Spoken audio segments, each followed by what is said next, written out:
여름만 되면 머리가 무겁고 몸이 축 처지거나 콧물이 계속되시나요? 단순한 여름철 피로라고 생각하기 쉽지만 에어컨을 오래 사용하는 환경에서 반복된다면 냉방병과 관련이 있을 수 있습니다. 냉방병은 하나의 특정 질병 이름이라기보다 냉방된 공간에 오래 머물면서 나타날 수 있는 여러 불편한 증상을 통칭하는 표현입니다. 특히 실내와 실외의 온도 차이가 큰 여름철에 쉽게 나타날 수 있습니다. 더운 야외에 있다가 차가운 실내로 들어오면 우리 몸은 갑작스러운 온도 변화에 적응해야 합니다. 이런 상황이 하루에도 여러 번 반복되면 체온 조절 과정에서 평소보다 쉽게 피로를 느낄 수 있습니다. 대표적으로 많이 느끼는 증상은 두통입니다. 머리가 묵직하거나 멍한 느낌이 들 수 있으며 집중력이 떨어지고 평소보다 쉽게 피곤해져 업무나 공부에 집중하기 어려워질 수도 있습니다. 콧물과 코막힘 또는 재채기가 나타나기도 합니다. 에어컨을 사용하는 공간의 차갑고 건조한 공기가 코와 목을 자극하면서 감기와 비슷한 불편함을 느끼는 경우가 있습니다. 목이 칼칼하거나 마른 기침이 생길 수도 있습니다. 냉방을 오래 하면 실내 공기가 건조해질 수 있기 때문에 목이 마르거나 따갑고 평소보다 자주 기침이 나올 수 있습니다. 충분히 잠을 잤는데도 몸이 무겁고 피곤한 느낌이 계속될 수도 있습니다. 특히 오후가 되면서 집중력이 떨어지고 무기력하거나 졸음이 심해졌다고 느끼는 사람도 있습니다. 목과 어깨가 뻐근하거나 몸이 쑤시는 증상도 나타날 수 있습니다. 차가운 에어컨 바람을 특정 부위에 계속 맞으면 근육이 긴장하면서 뻣뻣하거나 불편하게 느껴질 수 있습니다. 속이 더부룩하거나 소화가 잘 되지 않는 느낌을 경험하는 사람도 있습니다. 여름철에는 냉방뿐 아니라 찬 음식과 불규칙한 식사 같은 생활 습관도 함께 영향을 줄 수 있습니다. 냉방병과 감기를 무조건 같은 것으로 생각하면 안 됩니다. 냉방 환경을 벗어났을 때 증상이 줄어드는지 확인할 수 있지만 증상만으로 감기나 다른 질환과 정확하게 구분하기는 어렵습니다. 발열이 나타나거나 기침과 인후통이 점점 심해진다면 단순히 냉방병이라고 생각하지 않는 것이 좋습니다. 호흡기 감염이나 다른 질환이 원인일 가능성도 있기 때문입니다. 냉방병을 예방하는 첫 번째 방법은 실내 온도를 지나치게 낮추지 않는 것입니다. 밖은 매우 더운데 실내가 지나치게 차가우면 우리 몸이 큰 온도 변화에 반복적으로 적응해야 합니다. 에어컨 설정 온도만큼 중요한 것이 바람의 방향입니다.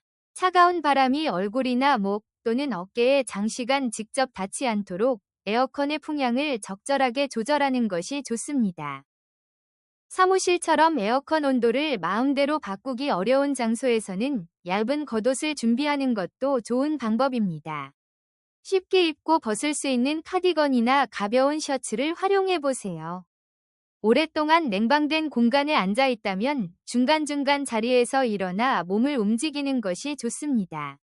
간단한 스트레칭만 해도 굳어있던 목과 어깨 주변의 긴장을 풀어주는 데 도움이 됩니다. 환기도 중요합니다. 에어컨을 사용한다고 하루 종일 창문과 문을 닫아두기보다는 가능한 환경에서는 주기적으로 환기해 실내 공기가 지나치게 답답해지지 않도록 관리하는 것이 좋습니다. 에어컨 필터도 정기적으로 관리해야 합니다. 필터에 먼지와 오염물질이 쌓인 상태로 계속 사용하면 실내 공기질에 영향을 줄 수 있으므로 제품 설명에 따라 청소해 주세요. 냉방 중에는 실내 공기가 건조해질 수 있기 때문에 수분 섭취도 중요합니다. 목이 심하게 마를 때까지 기다리지 말고 평소 물을 조금씩 나누어 마시는 습관을 만들어 보세요. 몸이 지나치게 차갑다고 느껴진다면 얼음이 가득한 음료를 계속 마실 필요는 없습니다.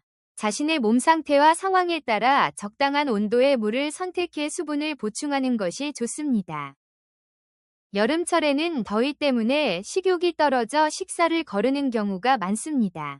하지만 식사가 불규칙해지면 피로감을 더 크게 느낄 수 있으므로 가능한 한 균형 잡힌 식사를 챙겨주세요.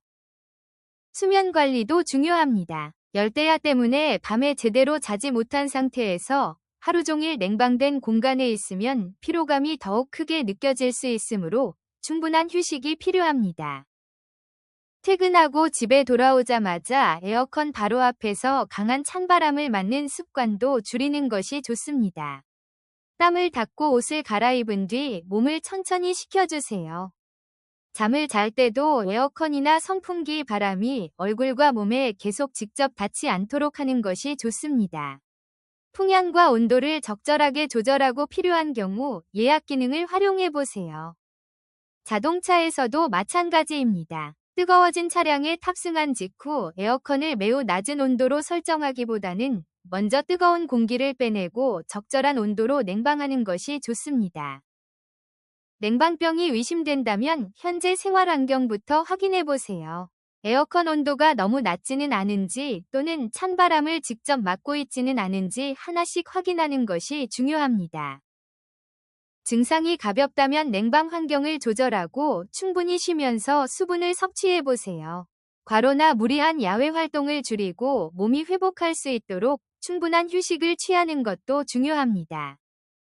생활 환경을 바꾸고 충분히 쉬었는데도 증상이 계속되거나 심해진다면 다른 원인을 확인해야 합니다. 모든 두통과 피로 또는 콧물을 냉방병 때문이라고 단정해서는 안 됩니다. 고열이나 심한 호흡곤란 또는 가슴 통증처럼 평소와 다른 심한 증상이 나타난다면 냉방병으로 생각하고 버티지 마세요. 필요한 경우 의료기관에서 정확한 원인을 확인하는 것이 중요합니다.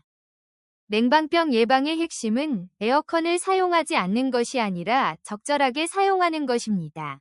지나친 온도 차이를 줄이고 직접적인 찬바람을 피하면서 환기와 수분 섭취를 함께 챙겨주세요. 여름마다 반복되는 두통과 피로 또는 콧물을 단순히 더위 때문이라고 넘기지 마세요. 냉방 환경과 생활 습관을 점검하고 오늘 정보가 도움이 되셨다면 구독으로 더 많은 생활 건강 정보를 확인해 주세요.